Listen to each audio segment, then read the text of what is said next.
औरतों को कुछ दिन पीरियड आता है और रोज़े के महीने में अगर उनको पीरियड शुरू हो जाए, जैसे मान लीजिए आपके यहाँ 5:30 पर, एक मिसाल दे रहा हूँ, मत कहिएगा कि मौलाना साहब 5:30 नहीं, हमारे यहाँ तो 6 पे हो रहा है, मिसाल मत दीजिएगा, एक मिसाल दे रहा हूँ। 5:30 बजे अगर आपके यहाँ रोज़ा इफ्तार होता है, 5:30 पे टाइम है और किसी औरत को 5:25 पर महीना शुरू हो गया, पीरियड शुरू हो गया, तो ये रोज़ा पूरा का पूरा उसका जोड़ा नहीं जाएगा, रोज़ा ख़त्म। सुबह 5 मिनट पहले उसको पीरियड आ गया, 5 मिनट छोड़ो, 2 मिनट पहले आ गया, 1 मिनट पहले आ गया, 5:30 टाइम है, 5:29 पे आ गया उसको पीरियड, तो ये पूरा का पूरा रोज़ा उसका शुमार नहीं होगा, ये रोज़ा उसको नहीं जोड़ना है, इसको बाद में पूरा करेगी और इसके बाद जितने छूट जाएंगे उसको। लेकिन सुबह से शाम तक जो भूखी प्यासी रही, इसका सवाब अल्लाह उसको देगा, ऐसा नहीं कि उसको महरूम कर देगा, सवाब मिलेगा उसको, लेकिन रोज़ा नहीं जोड़ा जाएगा, रोज़ा बाद में पूरा करेगी और जितने रोज़े छूटेंगे इसके अलावा वो भी। औरतों को कुछ दिन पीरियड आता है, जिन पीरियड में, जिस पीरियड में, जिस महीने में वो नमाज नहीं पढ़ेंगी। पीरियड किसी औरत को 3 दिन, किसी को 4 दिन, 5 दिन, 7 दिन तक आता है। बहुत सी औरतें ऐसी भी होती हैं कि 15-15 दिन तक भी आ जाता है। तो मैं उस तरह नहीं, जितने दिन जो उसकी आदत है, 3 दिन, 4 दिन, 5 दिन, 6 दिन, आमतौर पे 4-5 दिन होता है। तो मेरे भाइयों, इतने दिन औरतें नमाज नहीं पढ़ेंगी, नमाज ही माफ़ है, जबकि नमाज किसी हाल में माफ़ नहीं है, लेकिन औरतों के ऊपर से उतने दिन की नमाज माफ़ है। ये बाद में जब वो पाक हो जाएंगी, नहा लेंगी, धो लेंगी, तो ये छूटी हुई नमाज़ें वो नहीं दोहराएंगी, उनको दोबारा नहीं पढ़ना है, जो छूट गई माफ़। तो जो औरत 5 वक्त की नमाज पढ़ती हो और रमज़ान के पूरे महीने के रोज़े रखती हो, वह अहसनत फर्जा, और अपनी शर्मगाह की हिफाजत करती हो। शर्मगाह की मैंने बता दिया, शर्मगाह की हिफाजत के 2 माना। एक तो यह है कि कोई औरत अपने शौहर के अलावा किसी और की तरफ नज़र न डाले, किसी दूसरे की शर्मगाह को हासिल न करे। और शर्मगाह का एक दूसरा माना हिफाजत का, मोटे कपड़े, गाढ़े कपड़े, ढीले ढाले कपड़े वो अपने जिस्म पर पहने, जिससे उसके जिस्म का नशेब व फराज और उतार चढ़ाव दिखाई न दे। वो अताअत बालहा, और अपने शौहर की इताअत करती हो। शौहर की इताअत में बहुत सी चीज़ें शामिल हैं। शौहर की इताअत में एक बात याद रखिएगा, आप किसी औरत से निकाह करके अपने घर लाए, आप अपने कपड़े बीवी को दे दीजिए और बीवी आपके कपड़े धुल देगी, आपके लिए खाना वाना पका देगी, आपके सर में तेल डाल देगी, ये जिम्मेदारी है औरत की। हज़रत आयशा अल्लाह के नबी सल्लल्लाहु अलैहि वसल्लम के सर में तेल उस वक्त भी डालती थी जब अल्लाह के रसूल एतिकाफ में बैठते थे और अपना सर हुजरे में कर लेते थे। तो हज़रत आयशा अल्लाह के रसूल के सर में रोज़े की हालत में भी तेल डाल देती थी, कंघी कर देती थी, वुज़ू के लिए पानी भर के दे देती थी, गुस्ल के लिए पानी गुस्ल खाने में या कहीं जहाँ नहाते थे वहाँ रख दिया करती थी। पता ये चला कि कंघी कर देना, शौहर के सर में तेल डाल देना, शौहर के लिए पानी गर्म कर देना या पानी गुस्ल खाने में रख देना, टॉवल वगैरह रख देना, लुंगी वगैरह रख देना कि नहाकर मेरे हस्बैंड चेंज करेंगे, ये सारी चीजें औरत की जिम्मेदारी में शामिल हैं और शौहर की इताअत में शामिल हैं। लेकिन इसके बाद, इसके अलावा अब आप चाहें कि मेरे कपड़े के साथ साथ मेरी अम्मा के भी कपड़े धोए, मेरे बाप के भी कपड़े धोए, मेरी बहनों के भी कपड़े धोए और मेरे जितने भाई हैं उनके भी कपड़े धोए, तो माफ़ कीजिएगा, वो आपकी बीवी है, आपकी नौकरानी नहीं है। शरीयत ने उसको इस बात का मुकल्लफ नहीं किया है। प्यार से चाहो तो कुछ भी काम ले लो औरत से, लेकिन अगर आप हुक्म चला कर लोगे तो सुन लो, शरीयत ने ससुर के कपड़े धोना औरत पर की जिम्मेदारी में शामिल नहीं किया है, सास के कपड़े धोना जिम्मेदारी में शामिल नहीं किया है। वो तुम्हारे बच्चे को दूध पिला देती है, ये भी बहुत बड़ी बात है। अगर वो चाहे तो तुमसे दूध पिलाने का पैसा भी ले सकती है, बेटा तुम्हारा, बच्चा तुम्हारा, हम दूध पिला रहे हैं तो हमें पैसा दो, इतना महीना दो, और आपको देना पड़ेगा। मौलाना साहब ये क्या मुसीबत खड़ी कर रहे हो, हमारी तो वैसे भी नहीं बनती अपनी बीवी से, तुम और कहते रहो सुन के जाएगी तो कल। पूरा खर्चा अगर आप अपनी बीवी को नहीं देते हैं तो बीवी को इजाज़त है कि वो आपकी पैंट की जेब में से उतना ले सकती है जितने में उसका और उसके बच्चों का खर्चा चल सके। आपको बताए नहीं, इसको चोरी में शुमार नहीं किया जाएगा, वो चोर नहीं लिखी जाएगी। डरो मत। ये मसला जिस जगह मैंने बताया था ना, वहाँ मेरी भी बीवी गई हुई थी सुनने, दूसरे दिन मेरी जेब से 5,000 गायब हुए थे। कोई बड़ी बात नहीं, लेकिन औरतों में कमी होती है। इजाज़त दो 2 रुपए की तो निकाल लेती है 200 रुपये, और फिर हिसाब जुड़ा देंगे, इतने में तेल आया, इतने मसाला आया, इतने में चादर, इतने में तकिया, इतने में ये वो सब हिसाब जुड़ा देंगे। और अभी भी आपसे कहेंगे अभी हुआ क्या, 2 रुपए की जगह 200 ले लिए, कहे अभी हुआ क्या, मेरी पाउंड से नहीं आई, अभी फेयर एंड लवली बाकी है, अभी तो मेकअप का सामान बाकी है, वो और दो, हिसाब और जुड़ा देंगे। शौहरों की खिदमत और इताअत ये शामिल है करेगी। आजकल तो तारीफ ही नहीं करती हैं औरतें। शौहर कहते कितना अच्छा होगा, तुम क्या जानो, मैं भुगत रही हूँ, मैं जानती हूँ कि तुम जानती हो। देखा ना, एक पीर साहब थे बेचारे, वो अपनी बीवी से बार बार कहते थे मैं पीर हूँ, लोग कितनी इज्जत करते हैं मेरी। और उनकी बीवी कहती भाग, तेरे जैसे 336 पीर रोज़ देखती हूँ मैं। बीवी पीर ही नहीं मान रही।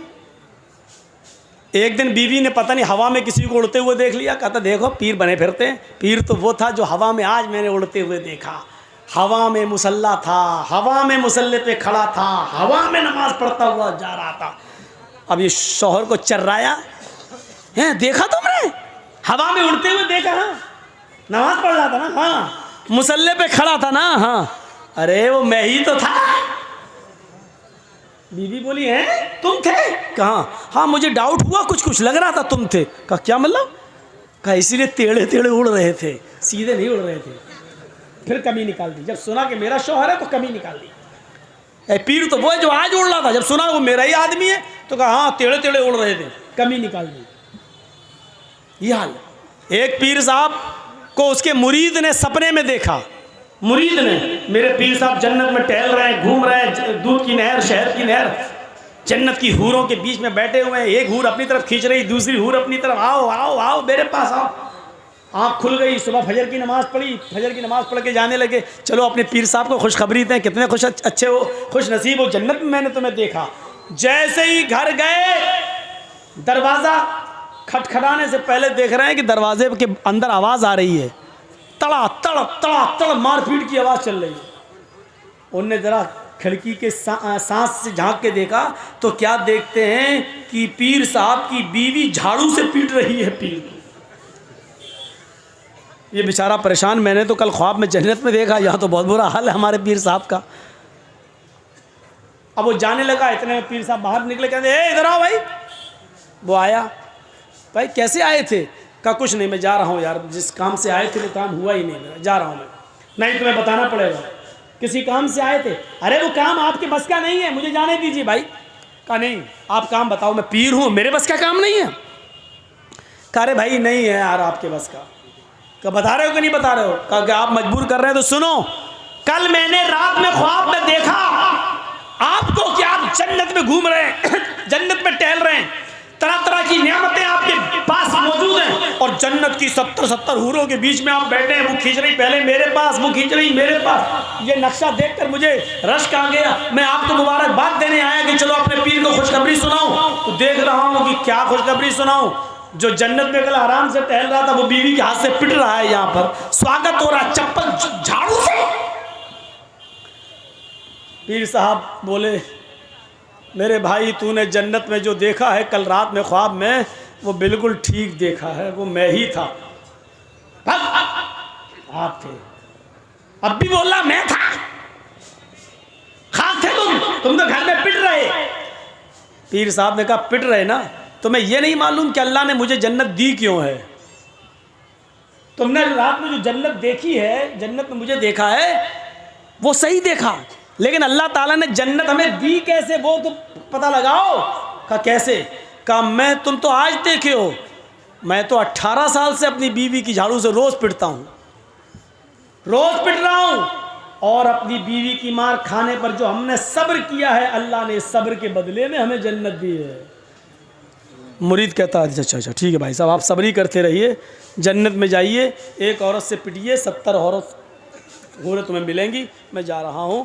तो ये औरतों का मैं ये वाक़या बता रहा हूँ, ये वाक़या हकीकत में लिखा हुआ है किताब में, हालांकि फ़र्ज़ी होगा, जिसने भी लिखा उसने कोई हवाला तो दिया नहीं है, लेकिन मैं ये बताना चाहता हूँ, उसने सिर्फ औरतों के बारे में बताना चाहा कि औरतें आज शौहरों पर इतना जुल्म करती हैं, इतना ये बताना चाह रहा था वो।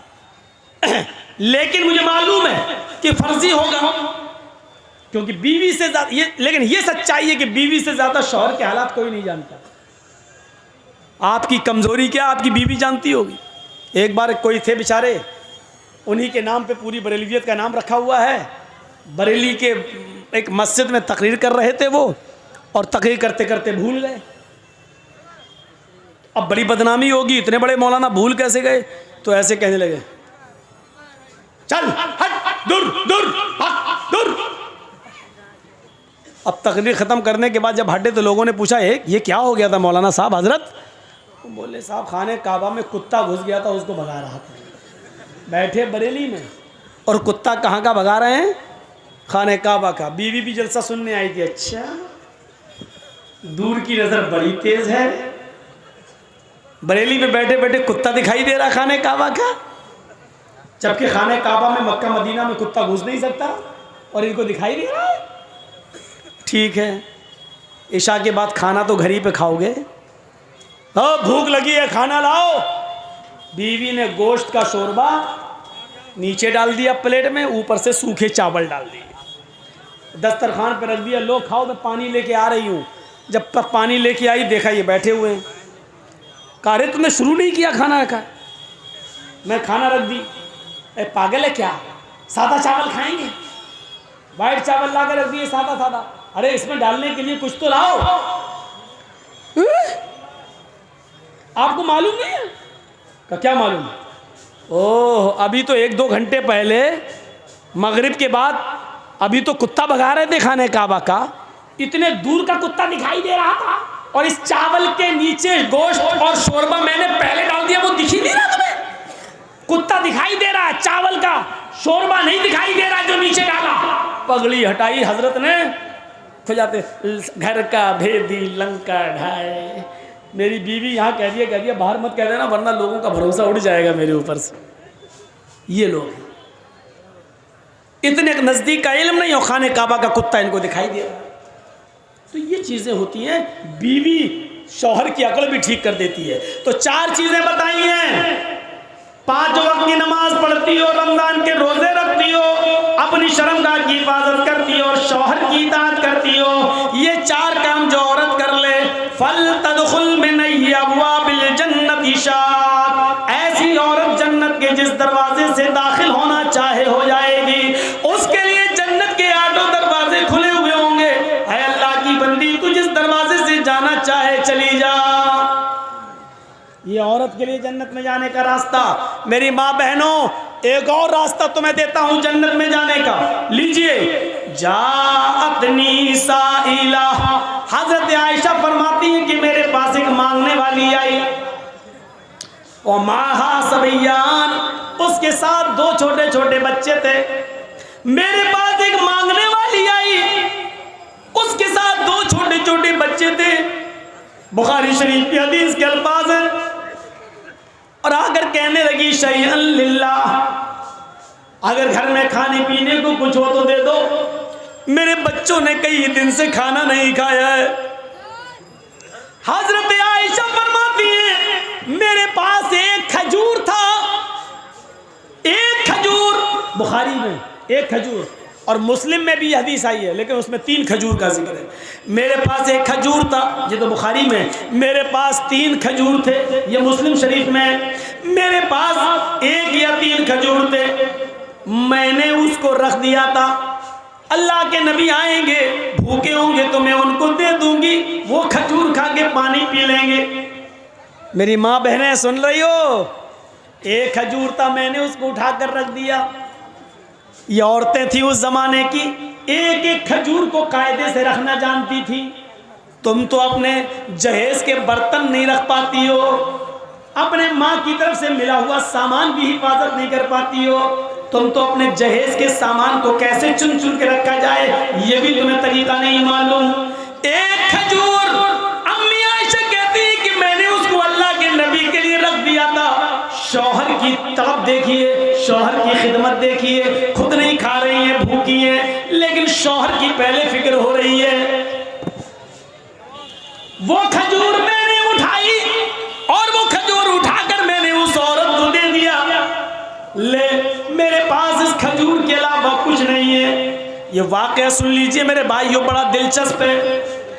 जैसी उस मांगने वाली को मैंने वो खजूर दिए, उस मांगने वाली ने अपने दोनों छोटे छोटे बच्चों के सर पे हाथ रखा और उस खजूर के 2 टुकड़े कर दिए, बीच से गुठली निकाली और गुठली को फेंक दिया और उस खजूर के 2 टुकड़े कर दिए। एक आधा टुकड़ा इस बच्चे को दे दिया और आधा इस बच्चे को दे दिया। बुखारी शरीफ के अल्फाज, खुद कुछ नहीं खाई, उन बच्चों को पानी पिलाती है और खुद पानी पीती है और चल देती है। लेकिन रुकिए थोड़ा, ये तो बुखारी से मैंने बता दिया, थोड़ा सा सब्र कीजिए, मुस्लिम का भी बता दूं। मुस्लिम में कि मैंने 3 खजूर उसको दे दिए, मेरे पास 3 थे, मैंने तीनों खजूरें उसको दे दी। उस औरत ने 1 खजूर इस बच्चे को दे दी, 1 खजूर इस बच्चे को दे दी और 1 खजूर अपने लिए रख ली कि मैं खा लूं। उन बच्चों ने अपनी अपनी खजूरें खा ली। औरत के पास जो खजूर थी वो जैसे ही मुंह पे लेके गई, वो खजूर खाना चाहती थी माँ, उन बच्चों की माँ खजूर अपने मुंह तक ले गई कि दोनों बच्चे अपने माँ की खजूर पर झपट पड़े। अम्मी ये भी दे दो, मुझे भूख लग रही है, अम्मी अभी भूख लग रही है। माँ ने अपने होठों के पास से वो खजूर वापस कर दी, अपने दांतों के करीब से वो खजूर वापस कर दी। उसको अपने बच्चों पर रहम आ गया और उसने अपनी खजूर के 2 टुकड़े कर दिए, आधा टुकड़ा इस बच्चे को दे दिया और आधा इसको, यानी हर एक को 1.5 मिल गया।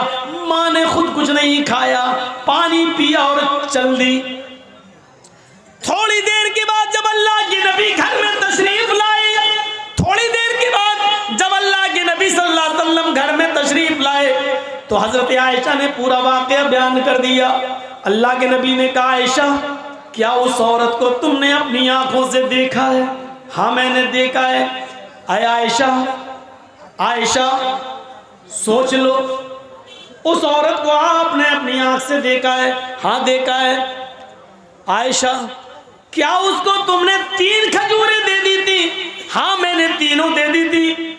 आयशा क्या उसने 2 खजूरें दोनों बच्चों को दे दी और 1 खजूर अपने खाने के लिए रख ली? हाँ।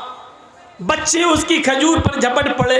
हाँ। उस औरत ने अपने खजूर के भी 2 टुकड़े कर दिए और आधी आधी अपने बच्चों को दे दी? हाँ। आयशा क्या उस औरत ने खुद कुछ नहीं खाया? कहा नहीं। आयशा तुम्हें कयामत के दिन अल्लाह के दरबार में गवाही देना पड़ेगी। आयशा जिस औरत ने अपने पेट पर पत्थर बांध लिया हो और अपने बच्चों को परवरिश किया हो, पाला हो, पोसा हो और उसको खिला पिला के परवान चढ़ाया हो और खुद भूखी रह गई हो, उसने अपनी भूख पर बच्चों की भूख को तरजीह दी हो, खुद भूखी रहकर बच्चों को पाला हो। आयशा वजबत अलैहल जन्ना, वजबत अलैहल जन्ना, वजबत अलैहल जन्ना। उस औरत ने जन्नत वाजिब कर ली, उस औरत ने जन्नत वाजिब कर ली। वो औरत जन्नती है, वो औरत जन्नती है।